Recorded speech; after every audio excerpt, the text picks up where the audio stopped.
a new sector of the economy, the fourth industrial revolution, which is fairly driven by the big data. What you see on the screen is the cover page of the Economist magazine, and in the edition of 6th May 2017, the Economist magazine covered a title story which talked about data, where it defined data as the world's most valuable resource. And if you look at the overall industrial revolutions, I'm not sure if you're aware, there have been three industrial revolutions so far. Today we're looking at the fourth industrial revolution, which is driven by data. The unique aspect about the previous three industrial revolutions have been that they've actually been at a period distance of 100 years, close to 100 years.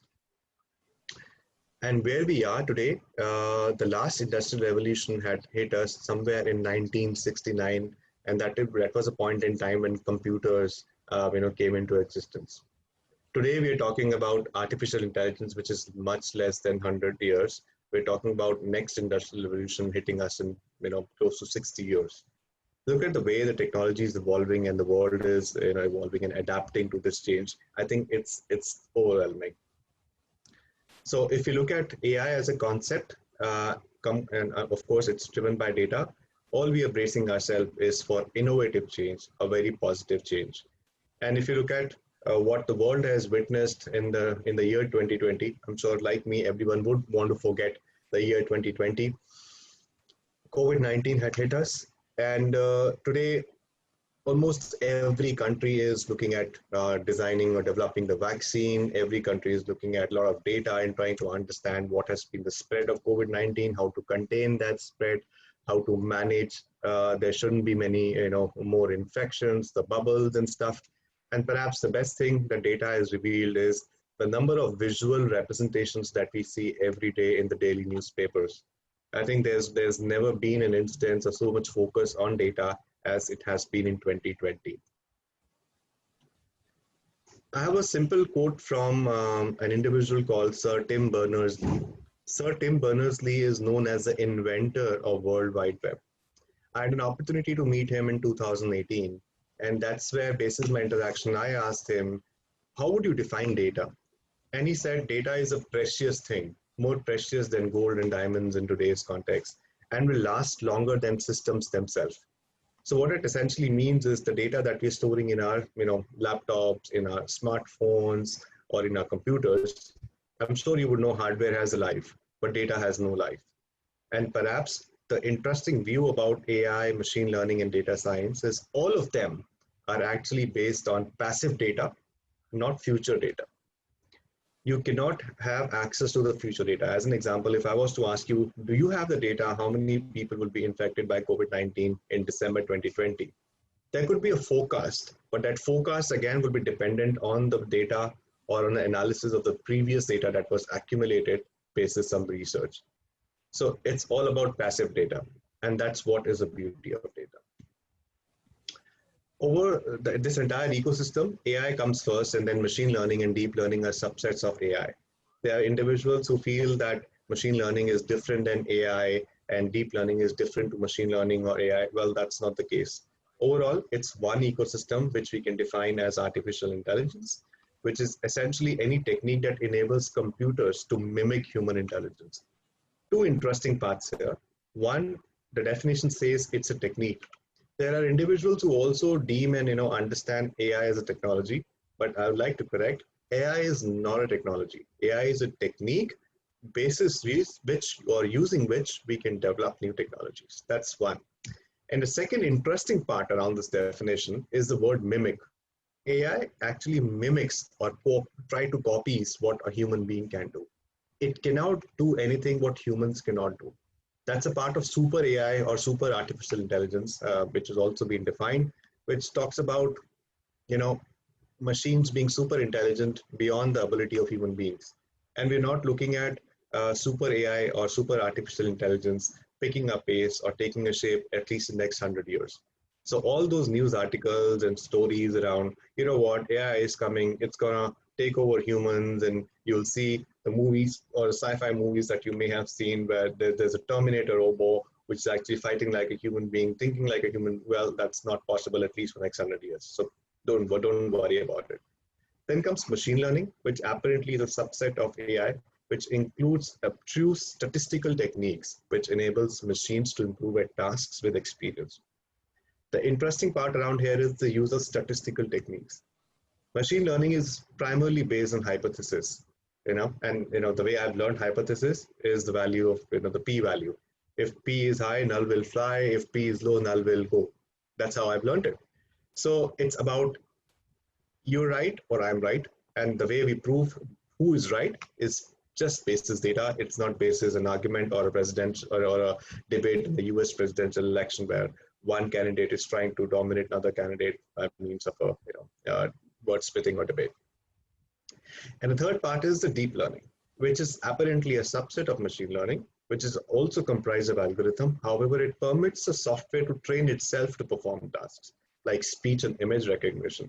I'm sure majority of you may have interacted using the voice feature of Microsoft Cortana, which is now available in Windows 10, the Siri in Apple, the Google Assistant, and apparently the Echo device of Amazon, where Alexa is our favorite company. Of course, enjoyed the company of Alexa in the lockdowns as well. So if I was to give you a very simple definition of artificial intelligence, essentially, it's all about machines acting in a way that seems intelligent. That's it. So anyone who asks you, how do you define AI? Trust me, this simple definition covers every bit of the way AI can be understood. So if you look at the box on the left, it's essentially the human into process. Human process means the process that humans are doing. And if you've got data to what we're doing, that's what can help us in driving artificial intelligence. Now let's come on to the subject, which is artificial intelligence in law. The reason I wanted to cover the basics of AI and machine learning is I think it's very important to have an absolute clarity about the subject that we are talking about. Because there are a number of articles and there are a plethora of videos on YouTube as well, where everyone is trying to express the intelligence, what I'm a guru in AI. But unfortunately, what I have read and what I have seen basis what's available on the internet, there are a number of misleading bits of information as well, and I think it's important for us to clarify that. I don't need to define what's law. Law touches us every day, whether we are driving on the road. So there is a law for that city or the state. How should we be behaving or acting ourselves, or what's our conduct on the road? There is a law which also ensures that we overall maintain a very good and healthy conduct. We do not get into any cheap acts or mischief where anyone else is troubled. There are laws in place from a cybersecurity standpoint to ensure the world or the digital world is also safe. There are laws from a data privacy standpoint to ensure your data, my data is safe. I'm sure you may have read a lot of articles around Arogya Setu, but there were contests around what is the safety around the data that app's capturing. Well, trust me, it's absolutely safe. So the reason the pillars of law or the reason why pillars of law exist is to ensure that we are able to conduct ourselves or continue to exist in a meaningful manner without having any negative impact on the society. If we know there are defined set and standards of law, that means there's already a rule book written around what all needs to be covered in the book of law. That means we've got access to a data set. So if we look at all the IPCs, the Indian Penal Code sections, we look at that as a data bank. And if you look at the corresponding outcomes, so as an example, if there is someone who is trying to defraud someone, there is a section of IPC which is 420, most popular, Dafa 420, as you know it. So what if I have got a data bank, I have also a data bank of list of actions, and I marry both of them and train my computer that if you are inputting in a system that there is a case of fraud, it automatically detects it's section 420, corresponding to section 420. The punishment is, I don't know what the punishment is, but as an example, it could be 3 months of imprisonment, just taking an example. So that's where the overall purview of AI is relevant from a legal standpoint. So what are the legal impacts of the AI and AI revolution?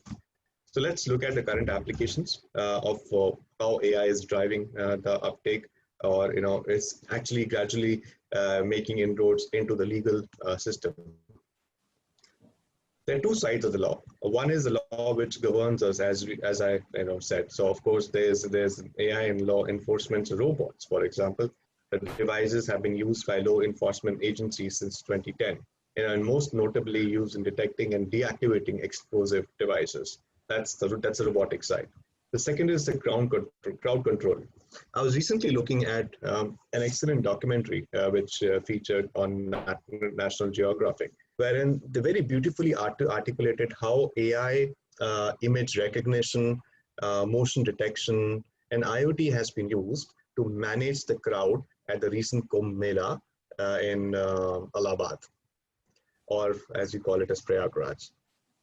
The way they did was they installed CCTV cameras, which were enabled by Wi-Fi. Each CCTV camera had an image recognition system. That means if you were there in the big ground, it will detect each and every image. That's one.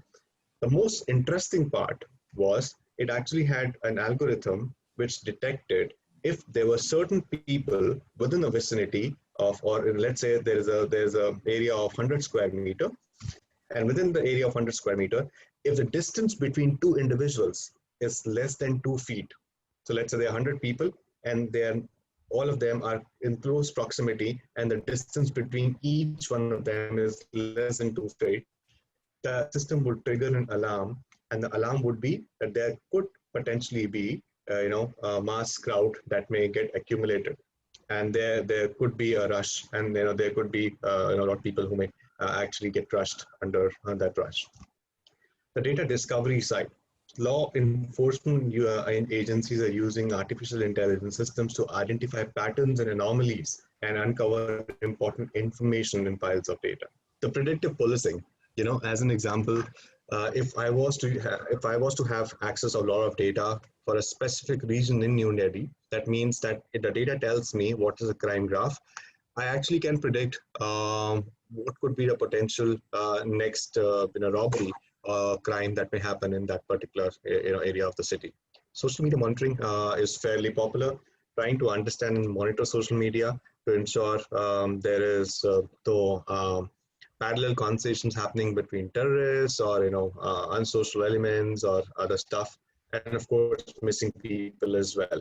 Where if you've got an image recognition system, you've got CCTV cameras which are covering the entire city. The way you look at it is, if I file a missing person report, my data is also there in the data bank. All it does is match where exactly is that person roaming and flags, this is where you can find this person. Let's look at some more practical applications. The first is the due diligence. The due diligence is similar to time-consuming case research and contract drafting. That is necessary but tedious now. So what is that exactly is due diligence? Let's say a company hires a legal firm, and the legal firm would, before they accept the contract of that company, they would want to conduct a due diligence. That means a background check. They would actually review the financial stability of that organization, look at what has been the past history. And the legal professionals spend hours and hours conducting the due diligence. This process of sifting through background information is important, but because it just not only confirm information and data, it also helps in evaluating decisions made previously. And all of this must be done for effective counsel to be provided. The way AI is helping in due diligence is, again, you've got access to data. All it does is your algorithms actually come back, reviewing the data with a recommendation. This is what you can do. This is what you should not be doing. The second is the prediction technology. An AI software generates results that forecast litigation outcome. Due to its analyzing capabilities, AI in law and other fields is able to make predictions as well. Machine learning driven softwares are able to quickly and accurately review lots of information, and this information is used to make predictions. As I said, it's all about data. You've got passive data, you analyze the passive data, you implement a certain model, and what that model does is review the data and come back with a prediction. The third is the legal analytics, where case documents like docket entries can provide useful and supplementary insights. These influential insights, if recognized in time, can change a litigation case. Applying AI in laws, especially in legal analytics, allows for the use of sophisticated software products. Now, if we take a step back, try to understand and break this word legal and analytics. Legal, of course, means any data which is pertaining to a law, and analytics means an ability to analyze the data. So what it does is, as an example, if you've got 10 different cases, if you are a lawyer, you've got 10 different cases, you've got the court statement and the exchange in the courtroom for all those 10 cases. That means the transcript of the court, proceedings. What AI can do is it can read each and every sentence and word as well. And it can actually come back and the software can tell us the use of this word was most prominent, the use of this word was least prominent. What that means is if I was a lawyer, I can actually baseline my next argument because I know what are the strong words used by the opponent in the court. The document automation is a very important aspect. Law is all about writing and it's all about lots of documentation. I happen to work in a law firm which is known as Clifford Chance. It's Britain's biggest law firm. I worked with them for 3 years. And one of the biggest learning that I took was you have to be absolutely correct in what you're writing. Perhaps if we were to spend 10 hours in writing a case profile, we actually spent 20 hours in reviewing what we've written. Because any specific word that actually is mentioned in the court of law is actually a strong evidence and could either be in your favor or may even go against you as well. That's why it is really, really important to have your documentation absolutely right. Now, what if I don't have to spend 10 hours writing the documents? I have a software which automatically understands if the case was, let's say for a company fraud, it has a default set of arguments and a default set of transcript which I can perhaps use. And I know given those default set of transcripts have already been audited by someone else, I don't really have to either spend time writing or even reviewing these documents. The intellectual property, this is very important.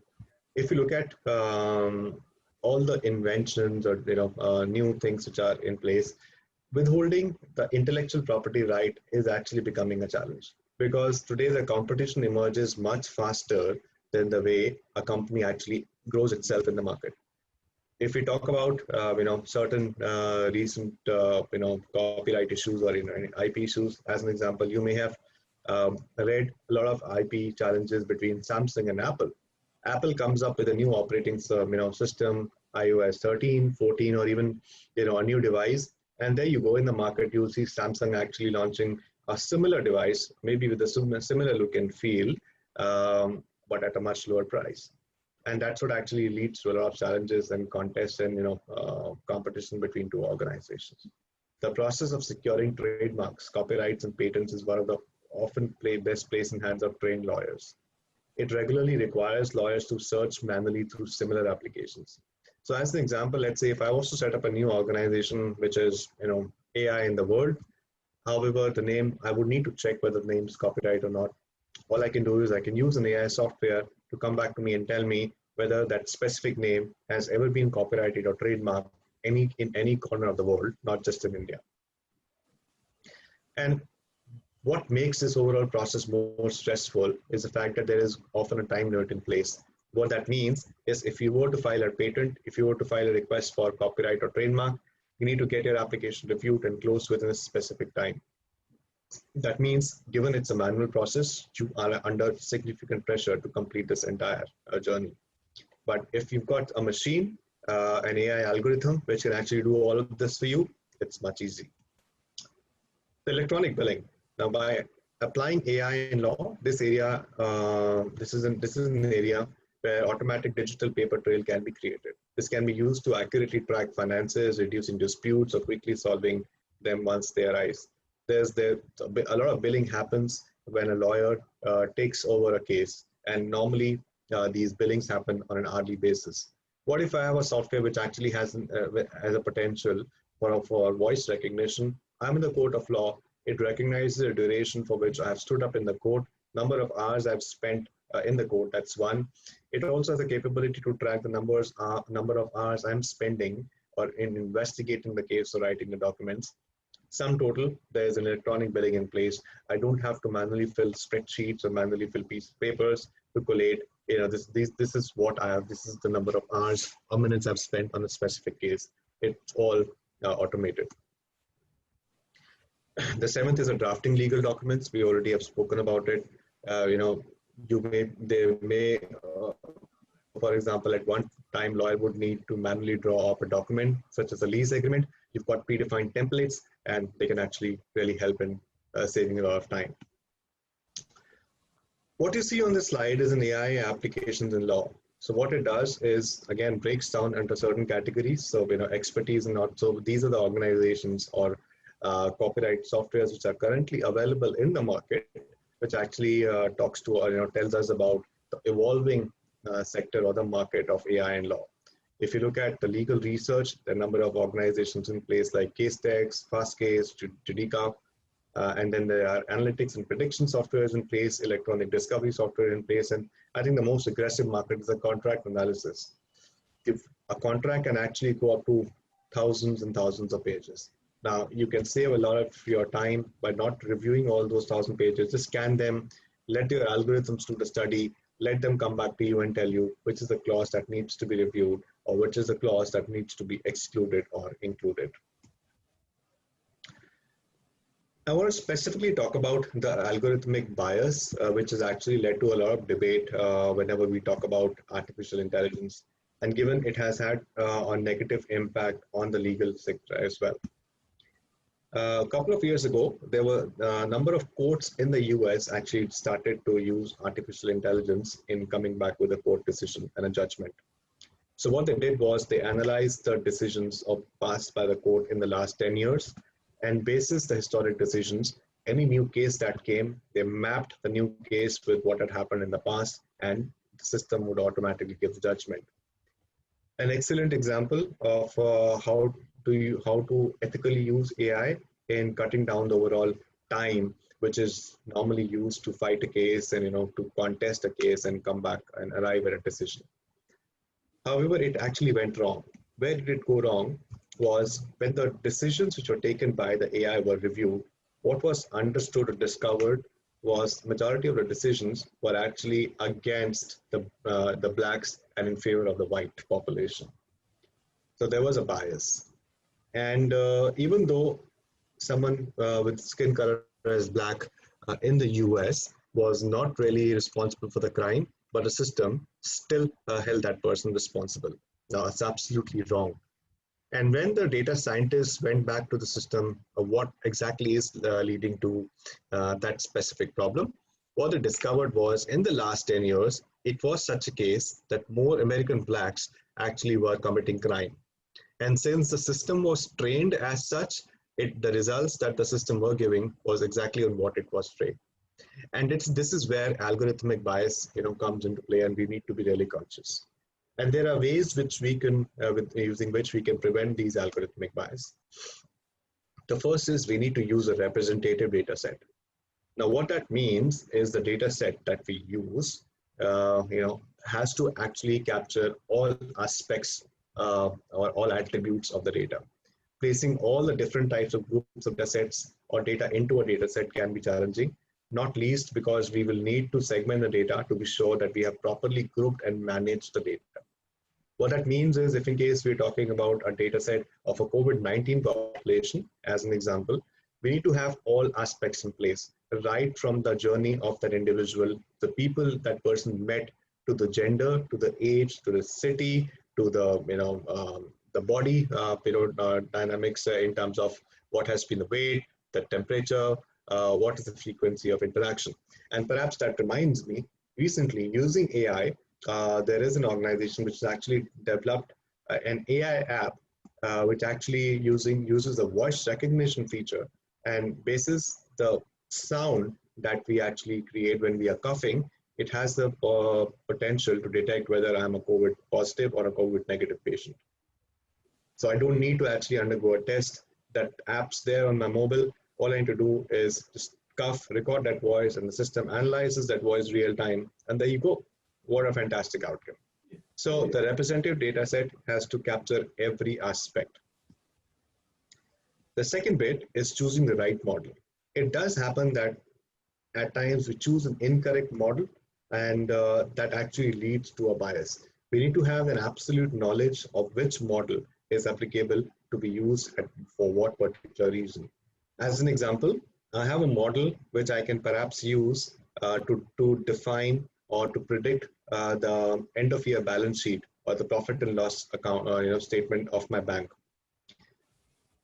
I cannot use the same model in the clinical trials because I may be okay to exist with an 80% accuracy of what my model predicts that this is what my end of year profit and loss statement would look like. But 80% accuracy in clinical trials is a shame. In clinical trials, we look at an accuracy of at least 95 to 99%. So we need to really choose the right model. It is important to utilize the best possible model for the problem at hand. We need to consider the limitations of each model and potential bias issues. As an example, supervised learning may prove more accurate, but can be subject to human biases and cognitive limitations. Unsupervised learning can be quicker to train, but may be prone to errors if the data set has inconsistencies. The third and the most important aspect is monitoring and reviewing. We need to continuously monitor and review the outcomes. As an example, in the case for the US legal system, the Department of Justice, if there was a continuous monitoring in place, if there wasn't a continuous monitoring in place, they wouldn't have ever discovered or got to know that, what system's actually not giving the right decisions. It would have ended up in biased decisions against a certain set of community, which wouldn't have been right.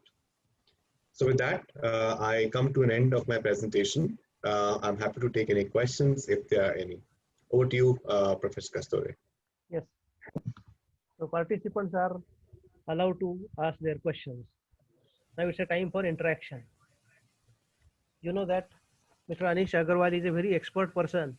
So you can have good interaction with him by asking your any question or anything you want to share, you can share with him.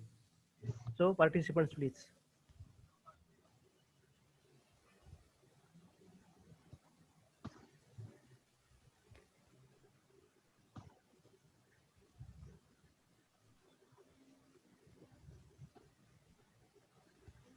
Participants can unmute themselves.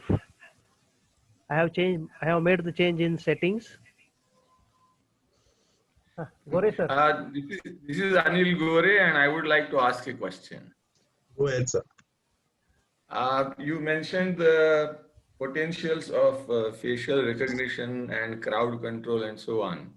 And of late, people have been talking about use of facial recognition by oppressive governments like in China. And I don't know if you have anything to say about this aspect of facial recognition. Professor Gore, ethical concerns around AI, not just facial recognition, have always existed.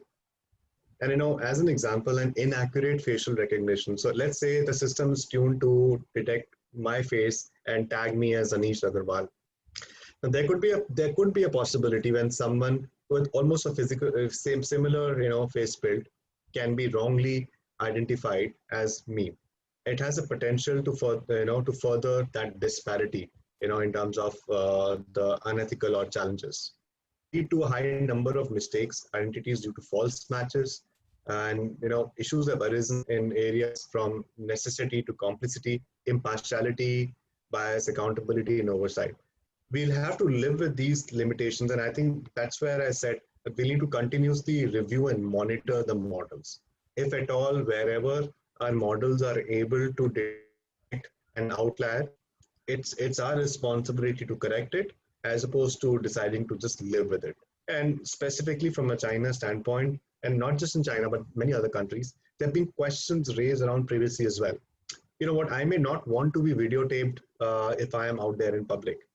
And that is one of the reasons why you may have noticed that each time you actually get into an area which has got a CCTV, there is a banner or a warning in place, you are under CCTV surveillance. So it's mandated by law now that any organization which actually is setting up a CCTV, you need to have that notice in place. So as an example, if I don't want to be under CCTV surveillance, I may decide not to enter that area. But if I'm entering that area, even though I have read that notice, that means I'm willfully accepting that I'm okay to be videotaped. So these concerns will actually will always exist. I hope I answered your question. Yes, yes, but I just want to continue this and ask one more question. And Yes, this is about the bias in AI that you talked about. Yesterday, we were discussing an AI software called Compass and a specific application which is granting of bail and assessing the risk score for an accused. And as you pointed out, Compass is now heavily criticized because for a black accused, the risk score comes out to be unreasonably high compared to white and so forth. So my simple doubt is, can we not have separate risk assessment models for whites and non-whites? So in a society where we are actually talking about a most important subject in today, which is inclusion or diversity and inclusion, creating a separate set of databases or algorithms for whites and blacks actually will lead to a more rigorous debate, differentiation in the society when we are trying to say whether it's a white or a black, a male or a female, or irrespective of any gender, everyone should be treated one and the same way. That's one. The second is, if we maintain a separate set of database or an algorithm for judgment decisions for a certain commit more crime than white Americans. And I can give you a very simple example of this obvious differentiation is, and this has been brought up by a number of media houses, and this is more of an unconscious bias. Whenever we talk about a terrorist, an obvious religion that comes to our mind is Islam. However, there have been several notions and debates that let's not tag Islam as terrorism. Let's try to understand terrorism is an act, not a religion. So if we were to do something like that, it actually would trigger a lot of debates and more categories and divide in the society. That's my view, sir. Thank you. Welcome.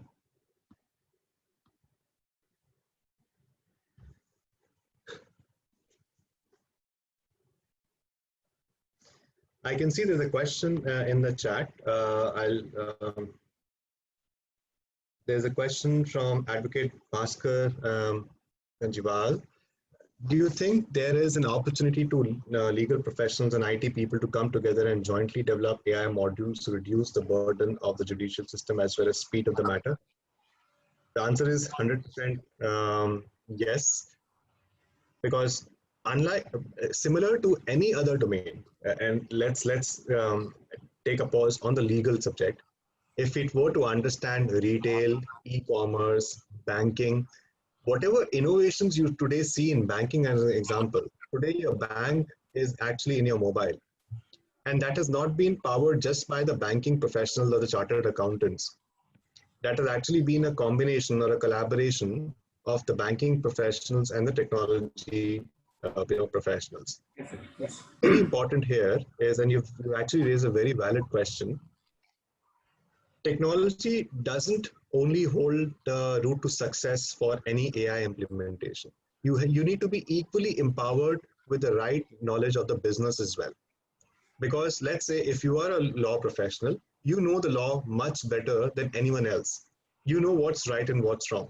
You can define the requirements in a better way, and basis those requirements is what a technology expert can design the solution for you.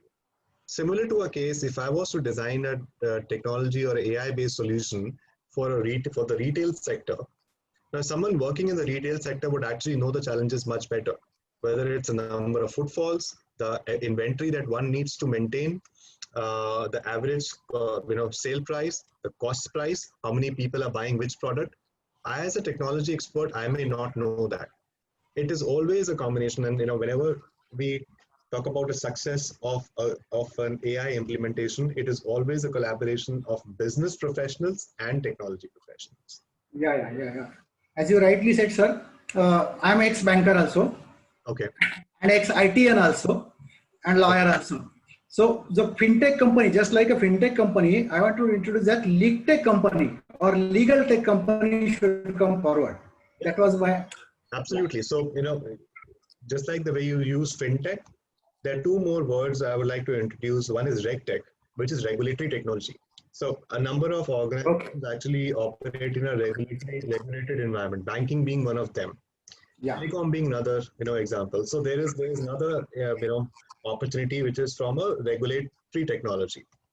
And the third is we always spoken about fintechs. We may Yes, sir. not focused on the word which is techfin, right? So Okay. so we talk about fintech. So fintech Yeah. essentially what? It's a financial technology. So basically, a technology company or a financial company which is actually designing a technological product. Yeah. If we reverse the word, let's talk about techfin. So essentially, a techfin is a technology company trying to get into the financial domain. And a very right example of a techfin is Paytm as an example. Yeah. Paytm is a technology company. It's not a bank, not a financial institution, but is actually getting into financials. Amazon is another example, is a technology company. But Amazon's now getting into the financial domain. Amazon Pay as an example. So there is a legal tech, and we can perhaps call it as legal tech, but historically legal tech has always been known as LPO, legal process outsourcing, and that market in itself is almost of a similar scale in size as the popular word which is BPO, which is business process outsourcing. Yeah. That's where we are. Yeah. Thank you, sir. Welcome. I have another question from Vikas Kakade. Can you guide about face recognition project or similar project for statistics students? So let's try and understand how face recognition works. And let's even take a step back, try to understand how the overall concept of analytics or machine learning works. The way machine learning works, it breaks the entire subject into binary numbers, which is 0, 1. And the way it works is, let's say, and let's take a very common example, which is using a facial or image recognition system for identifying a dog. All it does is it actually breaks down that image into number of categories. And what it does is using a combination of 0, 1, 0, 1, 0, 1, 0, 1, the model learns that if the combination is X, it is a dog, but if the combination is Y, it is actually a cat. However, then there comes another challenge. You also need to train your models on whether the dog is white or the dog is black. So, and it did happen that there was a point in time when initially machine learning models were used, and they'd only train the model on white dogs. When a black dog was subjected to that model, it actually revealed that it's not a dog. Well, that means it clearly failed. Coming back onto your question, where you've asked, can you guide about face recognition project or similar project for statistics? I think, as I said, face recognition holds a number of use cases in today's context, and it actually is more relevant post COVID-19. You look at all the touchless aspects of interactive points of interaction, whether you're going to a shopping mall or you're visiting your office. Face recognition holds much more importance. I perhaps want to share a video now on the same subject. This is of Amazon.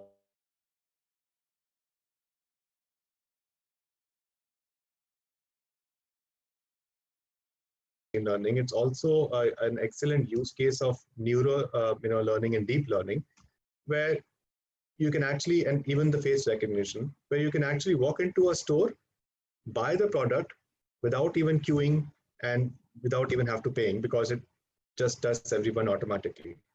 So Professor Kasturi, if I can take quick 2 more minutes and play that video, if that's okay with you, sir.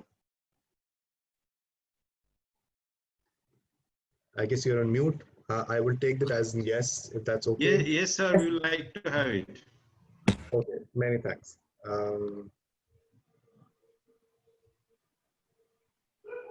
So share my screen once again for that.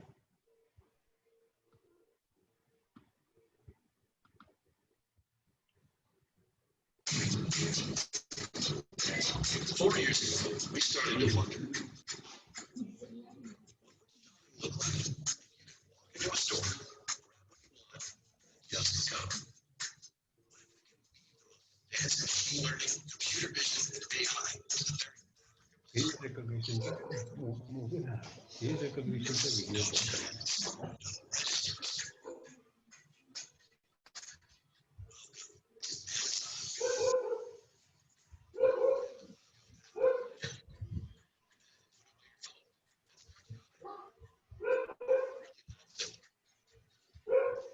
video video is not running.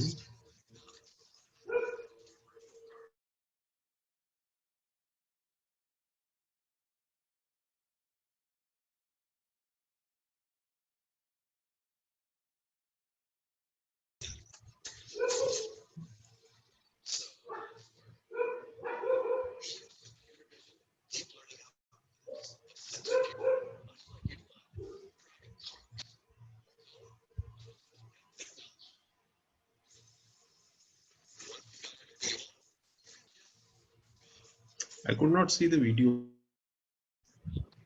You can keep going. No trigger. No, seriously.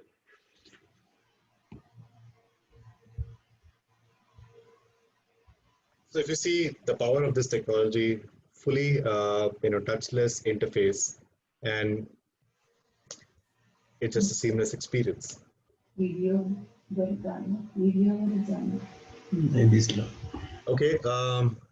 Are we good? Are we okay for the time? I see there are a few more questions, Professor Kasture. How much more time do I have? You're on mute, sir. You can take these two questions. Okay, very well. Thank you. So the first question is from Avinash Kadam. Who carries the liability if an AI-based product fails? For example, a driverless car meeting with an accident. Who is liable? Software designer, car designer, or the driver?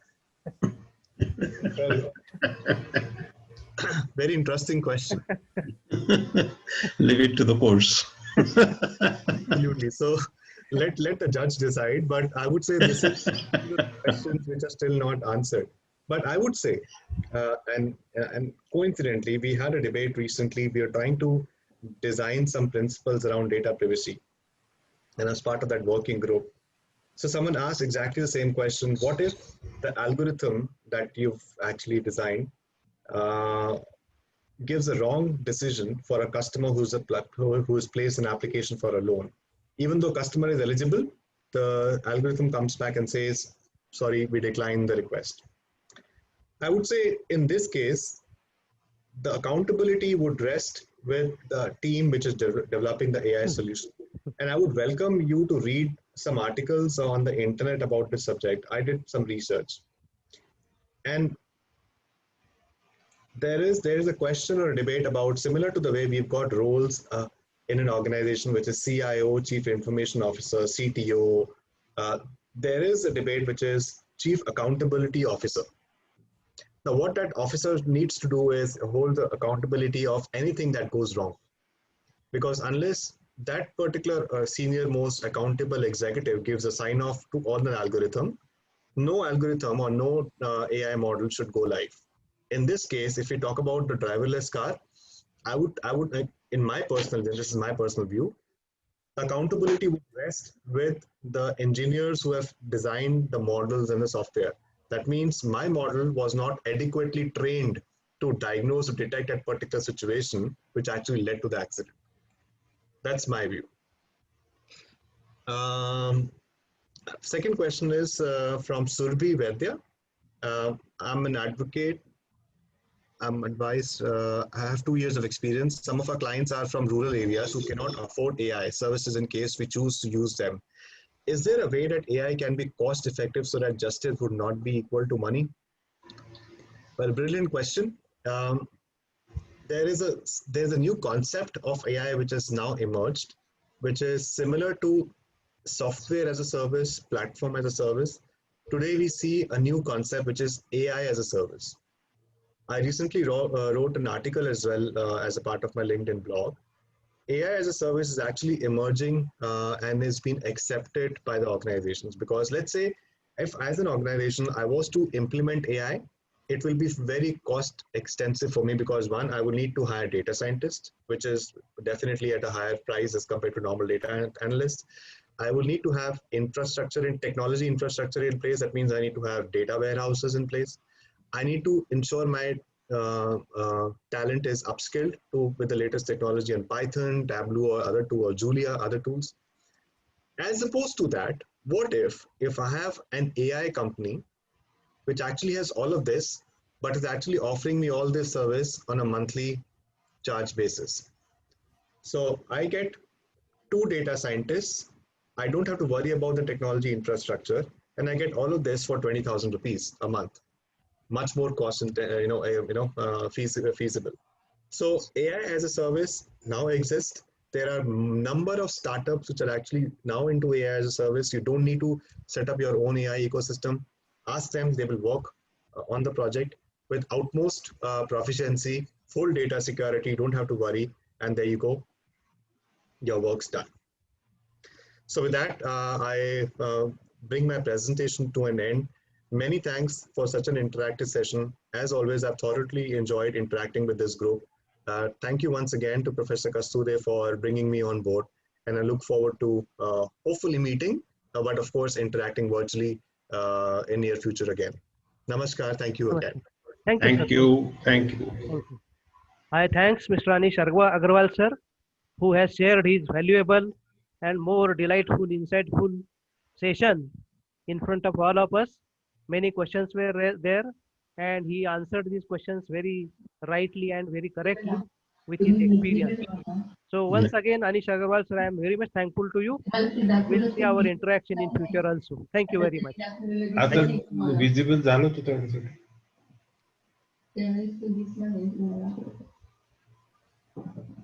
Thank you very much.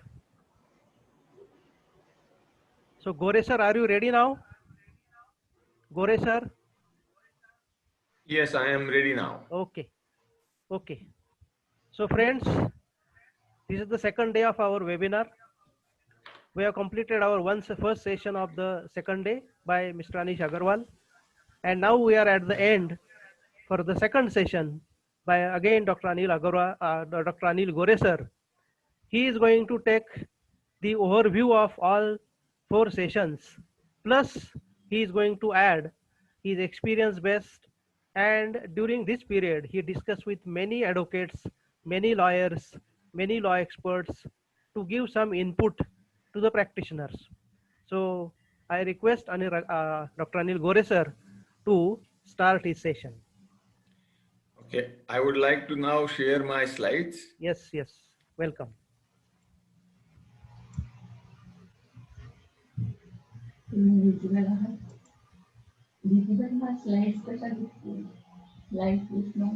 Slides is So I hope I am audible and I hope my slides are visible.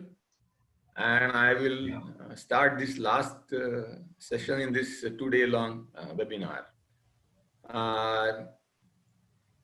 I am going to repeat a few things that I said yesterday because I have a suspicion that some of the participants today were not there yesterday.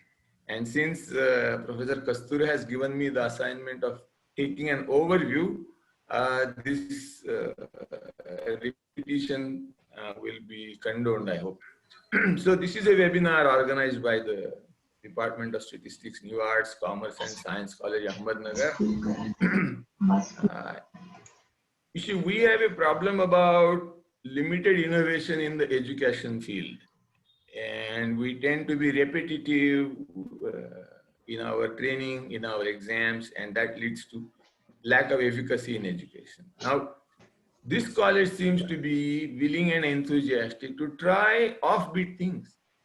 So this webinar is on a topic, see, many of the lawyers told me that they never thought such a partnership will actually take place. And I'm very pleased to hear that. So we have to compliment this college for willingness to take a path which is untrodden. So today I'm going to talk about statistics and probability in law. And the first thing I want to say is, I will repeat a few slides in the beginning for those who were absent yesterday. So I want to acknowledge the principal, Dr. Gore Zaved, sir, for view kara. helping. Gore sir, please view kara, full view. Full view. Full view केलेला आहे. Nahi, this This okay. is, yes, I'm in full view. हा केलेला आहे. So I want to thank Professor Kasturi for organizing this. I know it takes a lot of effort. He's heavily burdened with administrative duties. I want to thank colleagues in the legal field. The number one name is Justice Suresh Wagh. He has encouraged us. He has offered all his help, and there are others. And now let us thank Mr. Anish Agarwal for a professional presentation from the industry side, because I believe that it is the triad of academia, judicial sphere, and technology industry together. This group can launch then attempts at using AI in our courts. So this whole business, the concept started because our Chief Justice of India, Justice Bobde, in a speech said that we have a possibility of developing AI for our courts. And we have an overburdened courts with very long backlogs. And if we do bring in technology, then we will be able to help the system a bit. So this is the starting point. So every time we think of doing something, we should all keep in mind that its end product must be increasing efficiency of the court. This is the one thing. And I stated three propositions that statistical and probabilistic thinking dovetails very well with law, and I will demonstrate it today. And data science community can develop automation for our courts. So what is data science community? It means stat people, math people, computer science people. And statistical analysis can assist criminal investigation. This is a frontier which we have not tried so far, but we want to. And today I'm going to talk about this probabilistic thinking. My dream is that the experts in the judicial field point out opportunities for automation and use of AI in courts, and data science community develops those tools. Students work on those projects that makes their education very effective, and together they evaluate the usefulness of the tool. Finally, once it is decided it is useful, judges and lawyers start using it. This is the dream. We learn everything from the whole world, but we develop tools which are appropriate for our own and conditions. This is my dream. And I am hoping, I think that the staff and faculty in New Arts College also share this dream. So we want to work together. So first is, what is statistics? And I tell all my juniors, especially young men, never to reveal that they are statisticians. Don't tell anybody that you are a statistician, because people have a rather negative disposition towards statistics, especially if you are in a party or something and you are talking to a very beautiful woman. Never tell her that you are a statistician. Now, because if you say I am an IAS, her eyes will glow. I am an IIT person, I am person, she will be very impressed. I am a doctor, would like it. And if you say I am a statistician, she will say, thank you very much, but I need to talk to somebody else. So we don't want that to happen. Why does this happen? Because they have this notion that statistics is a damn boring subject. What I plan to do is, I promise you not to dump any data. Some people think statistics is a very scary thing because it is formulas. You know, biology people tell me we quit mathematics in the 12th grade and now you are giving us formulas. So I promise there will be no formulas in this lecture. Then what will I show? Then what is statistics? And I want to tell you that statistics is a peculiar kind of logic to quantify. Maximum. And what is it that we want to quantify in this webinar? We want to quantify what is beyond reasonable doubt. See, I have been told that the judges are supposed to worry about this. Is something proved beyond reasonable doubt? Okay, can you quantify this? Judges don't have to quantify it, but the profession of statistics is very strongly aimed at quantifying doubt. And we will give you examples which are relevant to judiciary. Not all success stories, but some. And one key feature of statistical analysis is this problem of finding out a cause. So statistics is weak and it is not very good at finding cause. What it is good at is finding association, but association and causation are not the same. I am going to give you several examples to bring out what I mean. So you see, smokers get lung cancer. This is data, okay? Question, do cigarettes cause lung cancer? This question is very important. If yes, then cigarette companies should be paying compensation to people who got lung cancer. If no, then no. But if it is just association and not causation, then no compensation is due. So this question of whether it is just association or causation has very serious implications. Here is an interesting example. I think is interesting. An electric fan rotates and there is wind. Windmill rotates and there is wind. So which is the cause and which is the effect? An electric fan causes the wind. There is no wind before you start it and then you get the wind. Whereas wind is already there, then only windmill moves. So two things are together. You don't know which is the cause and which is the effect. This is a historical example. In the olden times, in cold countries, most people had lice in their hair. Nowadays, we would be unable to believe it, but typically in the Middle Ages, almost every Englishman would have lice in his hair, except for sick people. Sick people did not have lice. So lice went with healthy people, absence of lice went with sick people. What is the cause? What is the effect? So some people said you get sick when lice leave you. You became sick because lice left you. Whereas the reality is that lice hate fever. So as soon as you get high temperature, lice run away. So the cause of sickness is lice is a wrong reasoning. Cause of lice leaving is sickness. Here are two pictures to make the same point. This fellow says everybody who went to the moon has eaten chicken.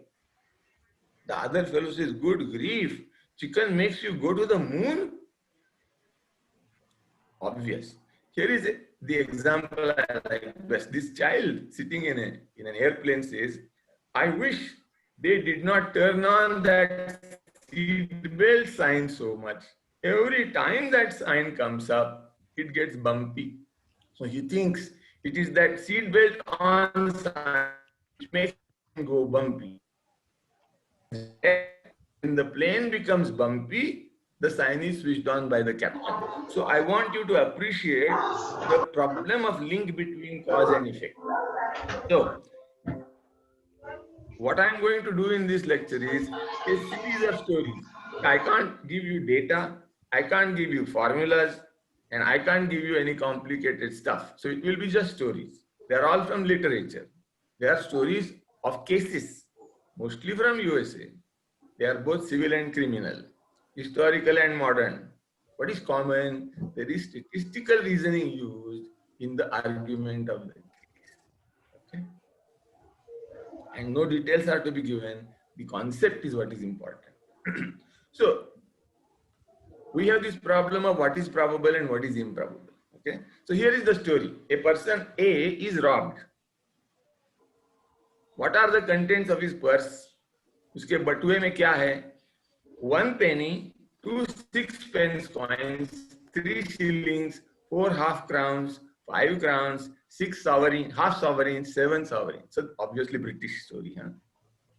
कह सकते हैं 1 रुपए वाले 2 सिक्के थे, 2 रुपए वाले 4 सिक्के थे, 5 रुपए वाले 6 सिक्के थे, ऐसा कुछ, some such collection. And he lost that purse. So he goes to the police and says, somebody stole my purse. Police look around and identify a person, suspect, and that suspect in the same market, this is in a marketplace, he also has a purse and he has exactly same set of coins. Okay. What is the question? Is this proof of crime? All right. Is this beyond reasonable doubt? This is the kind of question that you are faced with. it is not always easy to quantify the probability. And how do you calculate the probability? Not easy. Textbooks don't teach you this. And judges cannot wait for a statistics researcher to develop an answer as his PhD thesis. No, the judge has to decide the matter immediately. So judge will then take whatever his logical reasoning tells him, and he will give a call. If you want to do it mathematically, sometimes you have to play some clever tricks. And I'm going to give you one example of a clever trick played by a mathematician to calculate probabilities of situations like this. Again, it is a court matter. So the problem where calculating probabilities is very difficult is a recurring problem in the legal scheme. So we'll see one case. This is old, 1868. It is called Howland will case. It is a will. This lady Howland had written a will, and you have to prove it, probate it.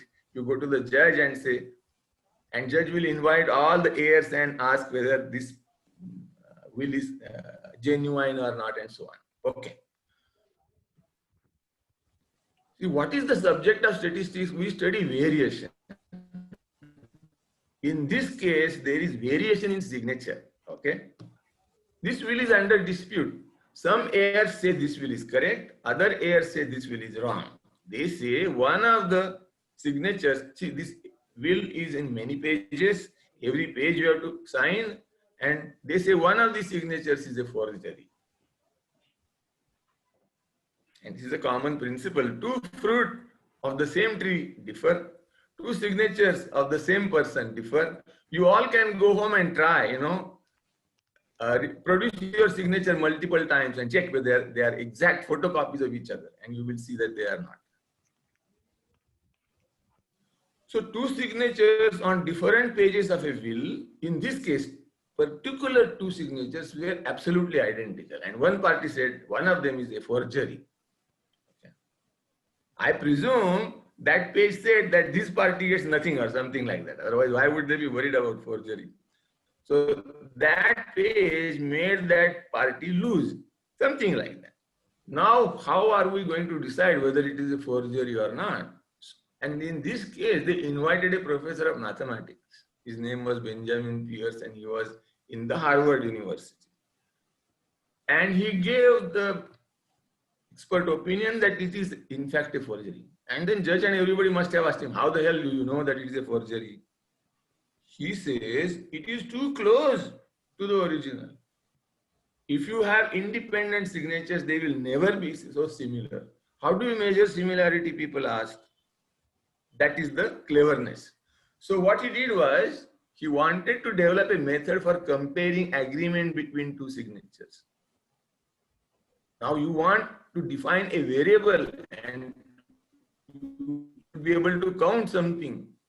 So and I will show you the picture. He introduced a notion called downstroke. I don't know exactly what it is. And in a signature, he found 30 places where there were downstrokes.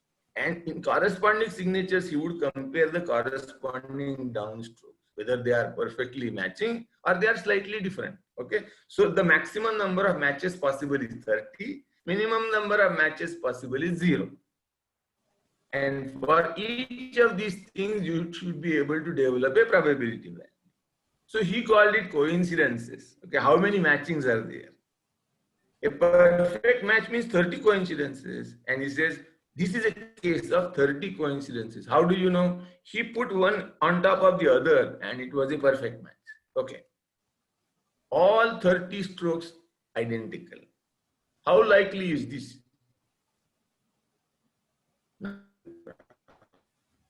The probability value, and in this case he had an answer. So I will use a few technical terms, but if you don't know them, don't worry about that. So what is the distribution of count of coincidences under the null hypothesis of no forgery? So these are the two signatures, Sylvia and Howland. And here are those strokes. Let's not go into the details of that. That will take hours. But he says we have many signatures where both parties agree they are genuine. Okay. Now I am going to make random pairs of those and count the matches.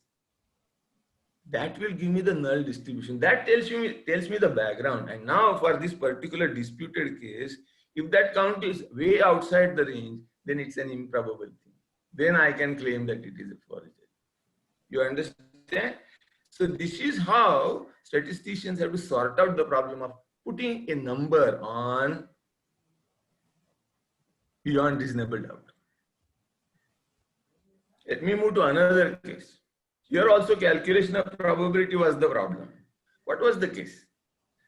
This was, I guess, in the city of Los Angeles or somewhere in 1964. So earlier case was 1864. Now it is 1964. Time changes, problems are the same. Okay. An elderly woman walks along a lane from the big road. She is walking down the lane going to her house, and somebody comes from behind and hits her. She falls. That somebody takes her purse and runs away. All that this old lady can do is to turn around and look. And she sees a woman who is blonde, that is white hair. Okay. Now that woman goes from the alley to the main road, and there is a car waiting for her. She sits in the car and goes away. But somebody at the corner watches. He says, I saw a white blonde woman. She was white, blonde hair. The car was yellow. And the driver was a black fellow with a beard and mustache.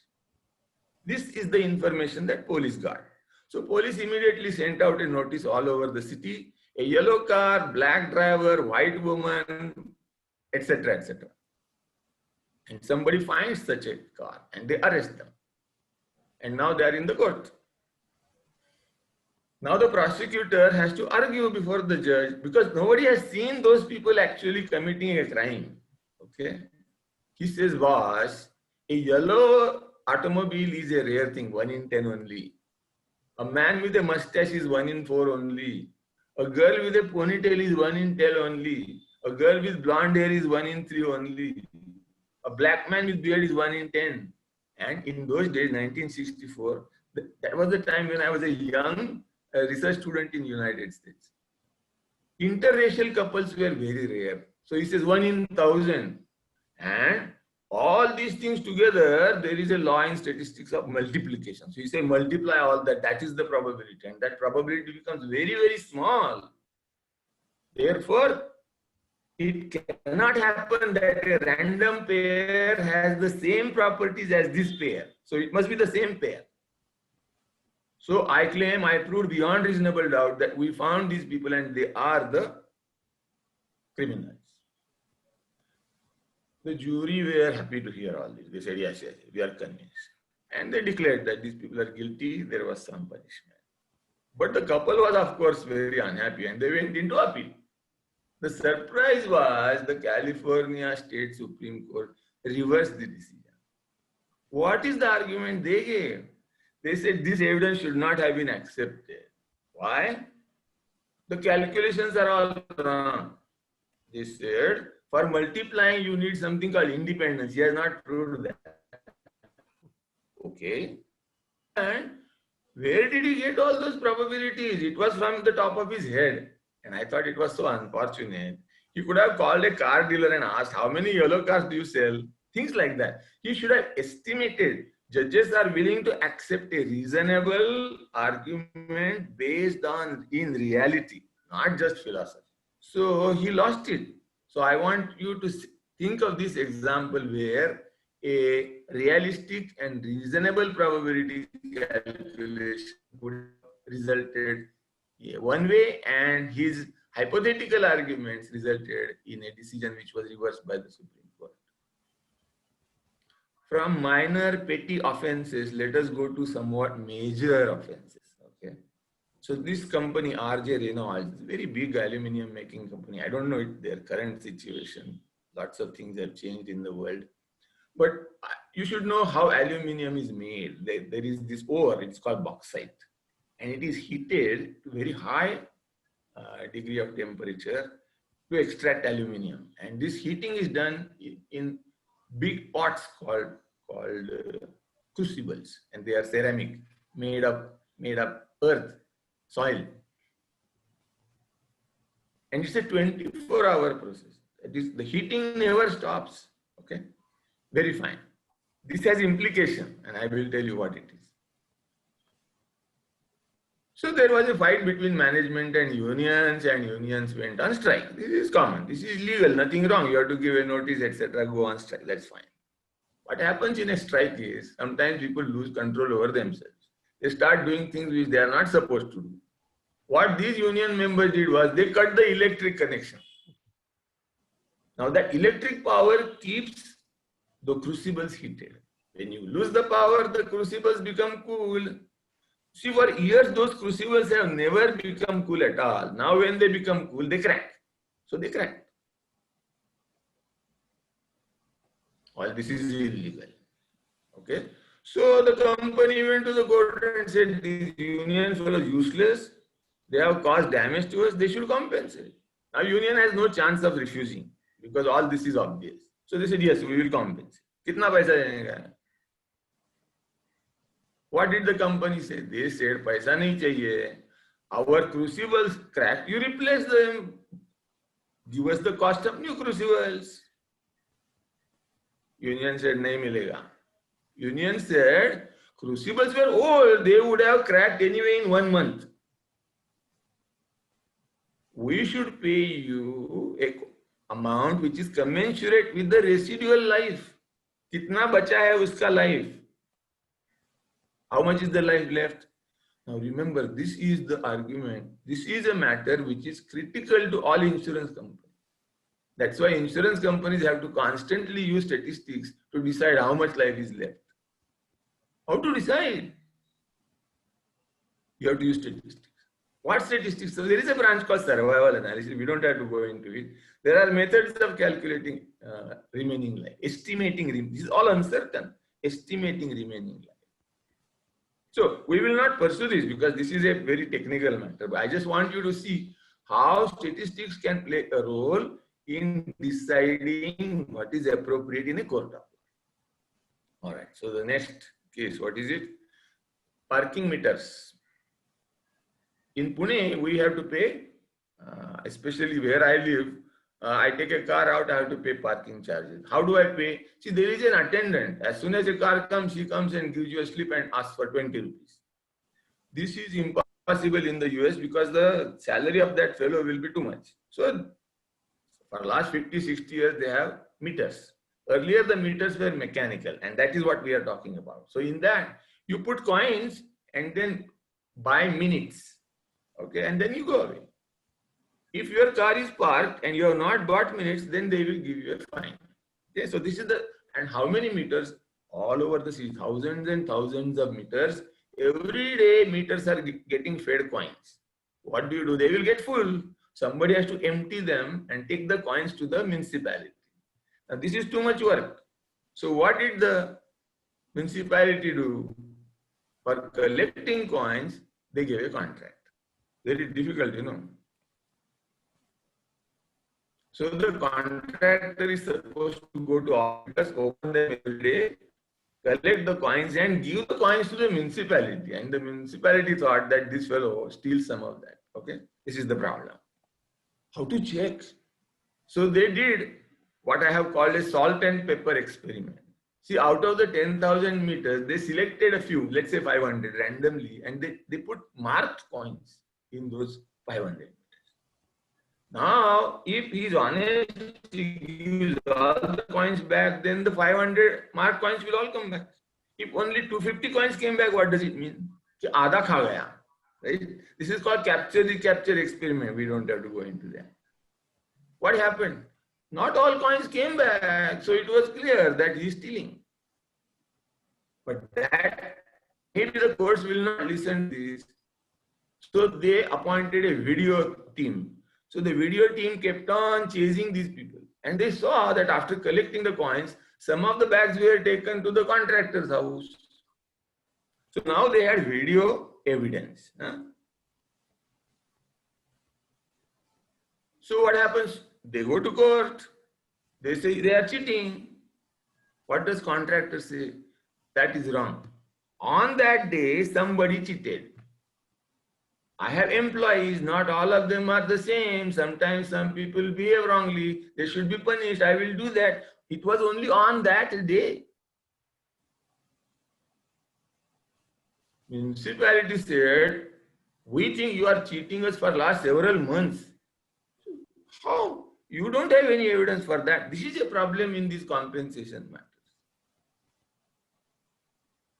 They said we used to get much higher collection of coins. After you came, collection went down. Contractor said, because traffic has gone down, not because I am stealing. See, there is no direct proof. What do you do?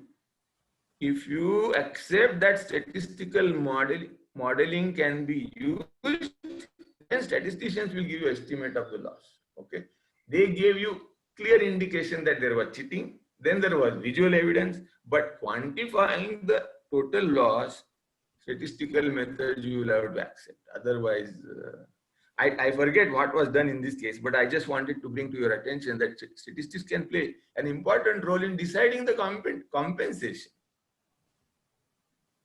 Here is another case. This is now discrimination. Okay, so a black woman thinks that she gets lower salary because she is black. Okay, so her name is, I don't know, I can't pronounce it, Voynich versus Republic Bank. She says, I get paid less, though I'm very senior, I have a lot of experience. Now a statistical technique is used. It is called regression analysis. We'll see how it is used. She's the only black employee in that bank. Okay, and here is our regression analysis. If they have been unfair, then there is a breach of something called equal opportunity. This graph. On the x-axis is experience in years. On the y-axis is salary. Every dot you see is a person. Okay, and that dot is drawn by looking at his experience and his salary. And there is a slanted line that is called the regression line. It is supposed to represent all the data. Well, the data are not all on it, but they are close to it. But there is one particular fellow, this particular point, 15 years experience and very low salary. This is that black woman. And she says, I get paid very low salary, unreasonably low. People say, but not everybody is exactly on the line. Some people are above the line, some are below the line. She said, I am too much below the line. Who decides whether it is too much below? If the judge can decide, there is no problem. But judge says, I am not sure how to decide. Statistician advises him, we have methods by which we can tell you whether this difference is unreasonably large. Okay. So this is a way by which we will be able to tell. And this is not, we are not in favor of Republic Bank. We are not in favor of black people. We are not in favor of anything. Our textbooks, which are 100 years old, will tell you this method. So we'll apply this method. So if you are willing to accept a statistical expertise, then you can have an objective criterion about deciding whether this particular deviation is too much. Statistics will not be able to tell whether it is discrimination or not. It will tell for this person, for her experience, the salary is too low. Okay, how to interpret is for the judge. But this part of the responsibility, is it beyond reasonable doubt? That statistics can do. Okay.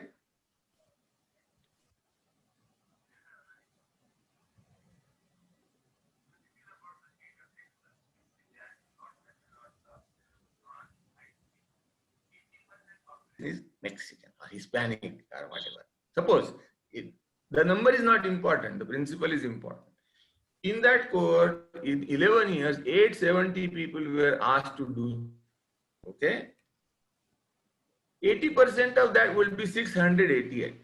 So if you were doing random selection of people, and if population contains 80% Hispanics, then roughly about 688 people should be Hispanic, okay? Roughly, not exactly. आगे पीछे हो जाएगा. It is probabilistic. Coin tossing है. Actual number is 339. It is clearly lower than 688. Is it too low? Beyond reasonable doubt? How to calculate that? Statistics can do this calculation very easily. We teach this to BSc and MC students because we have a process that we are selecting 870 randomly, and probability of that person being Mexican is 0.8. Then in a sample of 870, what is the probability that only 339 will be Hispanic. We can calculate. Okay. So the judge does not have to depend on conjecture. Can give precise probability.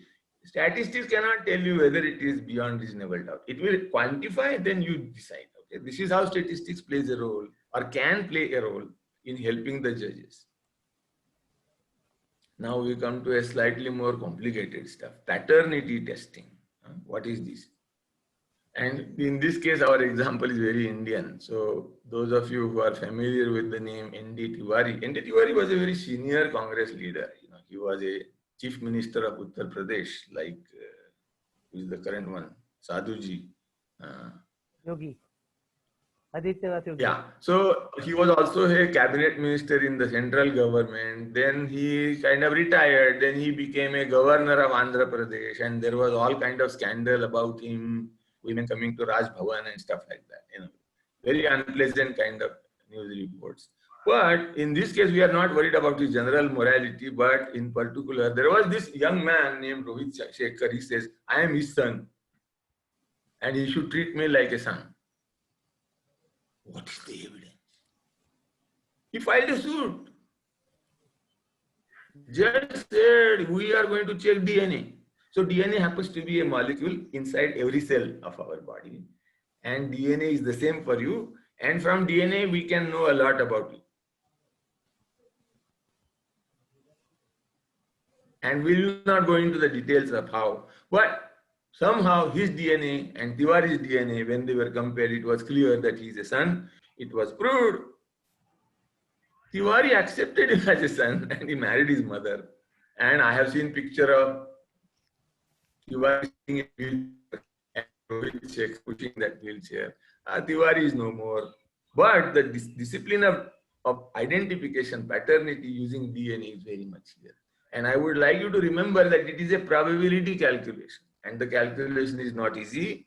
And there are all kinds of fights about it. Some things are very easy. For example, mother is blood type O, son is blood type B, and a person who is alleged is the father is blood type A, suppose. If father is A, mother is O, son cannot be B. This we know for sure. Sure. So, mother O, son B, father A, not possible. So, some things we can rule out easily. That is easy. But confirming that somebody is a father, it is more complicated. And it is beyond one seminar. Okay, so we will not do it. So we try to calculate the probability that he is a son, and that calculation is very difficult. Anyway, so let us forget that. From regular courts, I want to move to quasi-judicial courts, and this is the last part of the presentation, and then I will sum up. So I hope you are familiar with these two drinks, Complan and Horlicks, very popular in India. So you add them to milk or whatever and then. So there was an advertisement that a cup of Complan is better than 2 cups of Horlicks. Okay. In the Telegraph and Ananda Bazar Patrika, these are dailies in Bengal, that is where Complan is sold a lot. Now when such an advertisement comes, it hurts whom? It hurts the other Horlicks fellow. Horlicks is made by GSK. So GSK go to the court. Who makes Complan? This Kraft Heinz company. This is an American company which bought the original company which made Complan. Anyway, that is not relevant. And court said, "Kya ho raha hai, boss? Kya bol rahe ho aap?" So Kraft knew that they are bullshitting. Okay. So they said, sorry, galti ho gaya, abhi hum publish nahi karenge. So it stopped there. But this kind of fight goes on endlessly. It is on pages in Economic Times or something, you will find endless fights like this. Now what do they say? Now they say this is a tall claim, so it is an intended pun. That means tall has 2 meanings. Tall means false claim also. And it is about tallness. So Complan claim is they can help children grow twice as fast. Okay. Now, it was not against anybody because they are faster than Horlicks. So now Horlicks cannot go against them, but Maharashtra FDA is Food and Drug Administration. They went to the court and said, these are cheating the people. Exaggerated claim without evidence, not allowed. So judge said, do you have evidence? He said, yes, we have evidence. So there is this institution, Avinash Lingam deemed a university for women in Coimbatore. Okay? So what about them? They have a nutrition department and they have done an experiment. And our claim is based on that experiment. See, this experiment business is part of one branch of statistics. It is called design of experiment. And I get involved in such fights because of that experiment stuff. And I will tell you a little bit about that. What was the experiment? 900 children in 7 to 12 age group divided into 3 groups. Okay. One group, normal diet. Second group, normal diet plus Complan in water. Third group, normal diet, Complan in milk. All right. Children in the third group grew twice faster than those in the first. That is the observation of that Avinash Lingam Institute. Now the court, FDA is in trouble. You have evidence. Now when they bring evidence from scientists, FDA is free to go to their own scientists also. So they went to another scientist, and this scientist was Dr. R.K. Anand. So this is all true. Head of the Department of Pediatrics at Justlock Hospital, Mumbai. They said, boss, he said, this is not a good evidence. No conclusion can be drawn. No valid conclusion can be drawn because the study did not include a group of children who were given milk and routine diet. See, routine diet, Complan plus water, routine diet, Complan plus milk. But routine diet with milk and no Complan was not there. He said, without that, your comparison is not valid. Okay. More serious objection. You cannot have a trial which is not pre-registered. Did you first register it with us that we are going to check whether Complan increases height and we are going to do this experiment? This must be registered first. Why insistence on register first? And stat students will know this. See, if you don't ask for registration, what you can do is keep on doing experiments. Every experiment which is against your way. And when experiment is in favor, you show. To disallow that, they say you have to tell before you start the experiment. So you can't throw away something which is against you. Another problem is you tested it in Tamil Nadu, you did not test it in UP or Punjab. So how do you know it is valid all over India? Things like that. So we have this quasi-judicial body, Advertising Standards Council of India. Unhone bola, boss, you fix this or withdraw this advertising. Okay. And it makes a bad name for the product and the company. And this is going on all over the place. And this is my last example because I am slightly personally involved in this. For the last 20 years, I have been a statistics consultant for Hindustan Liver Research Center. So when they design an experiment, I am supposed to help them. When they want analysis, I am supposed to do it. And sometimes they want me to certify. That is my worry. See, when they asked for certificates first, I was afraid. Should I go to a lawyer, to a judge? Anyway, so the Imami went to court and said that they have this advertisement about Fair and Lovely and there is nothing fair and nothing lovely in this advertisement. And court said, Hindustan Unilever, stop publishing this advertisement. And I want to show you what that advertisement is. Here is the advertisement. I don't know if you can see. On the right side is Fair and Handsome. This is the product of Imami. On the left side is Men's Fair and Lovely. This is the product of Hindustan Liver. Now look at this. The Imami box is gray, colorless. Liver box is very colorful, fancy. Imami does not sell in a box like that. So they said this is an unfair advertising. You must not do that. Now, there is no statistics involved. This is a downright bad marketing strategy. Okay? And they got hit. And this keeps on happening between them. Emami and Hindustan Lever, you will see a series of court cases. 2017, Hindustan Unilever went against Emami, and they said they are making claims which are wrong, but they could not prove that they are wrong. So what is the issue for me as a consulting statistician? How to certify a claim without getting into trouble? My interest was very limited. I don't want to get into trouble myself because they said, we want you to sign.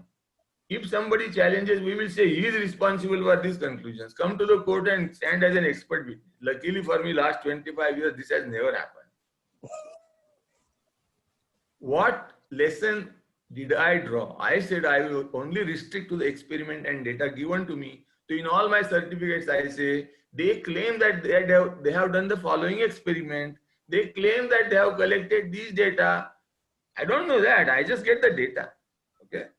Then I say I use a statistical method which is standard in textbooks. So it is not my creation. Then I do the analysis. The only creation is my interpretation. Okay. So in that interpretation, I have to be very particular. I cannot allow misleading words. So before they print something on advertisement, they show it to me. They say, do you certify this? I have to fight about every word, and I will give you one example. In one case, they said, this product is unbeatable. I said, no, I do not like the word unbeatable. I will accept unbeaten because in this trial, it has turned out to be the best. But in next trial, maybe it will not. So unbeatable, not acceptable, unbeaten, acceptable. So our fights go on, and even today it is going on. Anyway, so the point I am making to end my presentation is that there is a good interface, there is a good overlap between statistical thinking, statistical mathematics, and deciding about whether something is beyond reasonable doubt. Therefore, professionally, statisticians and lawyers / judges need to interact with each other and use each other. The problems will come from judges and lawyers, not from statisticians. Data gathering will be, if you allow us, we will use the court data. Data gathering will be done by statisticians. Data analysis, interpretation will be done by statisticians. They can come as expert witnesses. All is duty of statisticians. And this will be a mutually beneficial relationship, and is certainly very good for the students of statistics. I think they will get always better jobs. So this is the kind of interface between statistics and law that is possible. And as usual, this has been happening in the West quite a lot. We are lagging behind. And this webinar is one of our attempts to develop a bridge with the legal community so that we get an opportunity to work with them on problems, to collaborate with them, to develop analysis, to develop interpretations, to use their data, and so forth. So this is what I wanted to say about interface between statistics and law. So to sum up, for last 2 days, we have been talking about possibilities of quantification and automation in the court processes and in the crime investigation processes. And we have argued that there are many tools of statistics available, many tools of computer science available. In particular, we mentioned artificial intelligence, but it is just one. Many kinds of things can be done, but nothing is possible unless there is collaboration. And India does not have a good record of collaboration between disciplines. So I say, let us break the old mold and let us take an adventurous step into interacting with others. See, this interaction has certain cultural requirements. First requirement is that you must be that you are not a know-all. So I know that. I know that I am not a know-all. In fact, in law, I know almost nothing. Second, you must have enthusiasm about something. Okay. Commercial softwares available. But there the objective is profit. There the objective is not increasing efficiency of the court system. That is why I believe that academic community has a role, because they don't have to work as profit-making companies. They are non-profit organizations for the well-being of the society. So the students and teachers of statistics and law and practicing judges and practicing lawyers should come together. And of course, we are lucky because industry people like Anish Agrawal are also willing to help us. But this is the vision that we have about activities. So this webinar is the first baby step. And I'm very hopeful that under the umbrella of the new arts procedures, reducing the time wasted by judges and delivering better justice to common man. Yesterday, Justice Wagh said that the well-known adage is delayed justice is denied justice. Our objective is let us try to avoid as much as possible denial of justice to the common citizen of this country. We all can play tiny roles. In Marathi, we say kharicha vata, you know. So that is the modest dream that we have. Let us hope that we take constructive steps. Let us hope this webinar is just the beginning. Okay. So thank you very much. Again, I will repeat, Professor Kasturi, it was very nice of you to organize this. It was a great opportunity to talk to people. Thank you very much.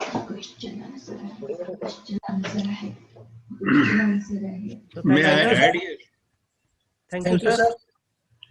Now, it's a time for question. May I add something? Yes, sir. Yes, Hmm? Mr. Gore talked much about the proof beyond reasonable doubt. On that, just a minute or two, I'll take. The kinds of cases in civil and criminal. This is upon the appreciation of evidence, isn't it? What happens in criminal cases, the way in which evidence is appreciated in criminal cases, that is required to be beyond reasonable doubt. Why so? Because right from the arrest of the accused till commencement of the trial, the accused has no voice. He cannot open his mouth for his defense. Whereas in civil trials, everybody has opportunity to open his mouth from the very first day of appearance of the parties. They can put up their cases. Everybody knows what the other side knows. Everybody knows the case of other side, the pleadings of the other side, the issues and evidence of the other side, whereas that is not the position in criminal trials. Because from the date of arrest till commencement of the trial, accused has no voice. Therefore, prosecution is under a burden to prove everything beyond reasonable doubt because you have collected the evidence, you are prosecuting me, you have not given me any chance of my defense. Therefore, burden is on prosecution to prove the case beyond reasonable doubt. Whereas in civil cases, the evidence is appreciated on the preponderance of probabilities. Evidence is appreciated in civil cases on the preponderance of probabilities because both sides have equal chance. So whose evidence is better? And there the probability will prevail, and that probability given by statistics, as said by Sri Gore, will be of great help to come to the conclusion. I conclude. Thank you, sir. Thank you, sir. So, any question?